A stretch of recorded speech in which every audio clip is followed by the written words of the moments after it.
Alors que les Stags s'apprêtent à descendre en Ligue 2 la saison prochaine, il y aura pourtant bien un club au bois en Ligue 1 en 2016. Le football n'est pourtant pas le même puisqu'il se pratique sur table et il est plus connu sous le nom de baby-foot.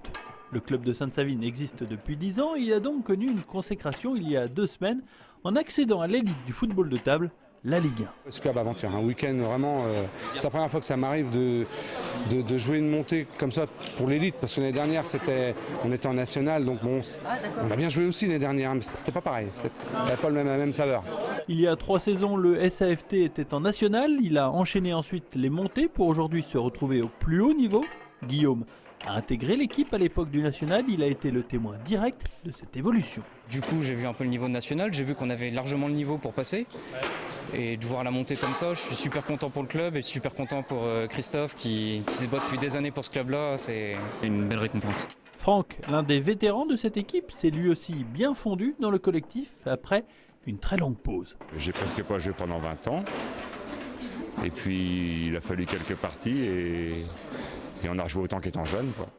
L'atout numéro 1 des Saviniens cette saison réside dans le choix de leur table, puisque les Aubois jouent sur un baby Roberto Sport, un modèle très peu utilisé dans le championnat de France. Cette année en deuxième division, ça a vraiment été un atout, parce que les joueurs français ne connaissent pas du tout cette table-là. Et nous, comme on l'a au club, on s'entraîne régulièrement dessus. Donc en fait, les matchs se composaient une manche sur la table d'un club et l'autre manche sur l'autre table. C'est-à-dire qu'il y avait 6 manches. Donc il y avait déjà pratiquement 6 points de gagnés, on avait déjà pratiquement match nul à chaque fois, puisqu'on gagnait sur la table Roberto Sport. Et après il suffisait de gagner sur une manche sur une autre table et puis on avait gagné le match. Pour la saison prochaine, le SAFT a promis de ne rien changer au sein de l'effectif, pas de folie des grandeurs au moment d'affronter les meilleures équipes du championnat de France. C'est pas aussi populaire que le foot, donc il n'y a pas d'histoire de transfert, de choses comme ça, c'est ouvert. S'il y a des joueurs qui veulent venir dans le club, c'est ouvert à tout le monde.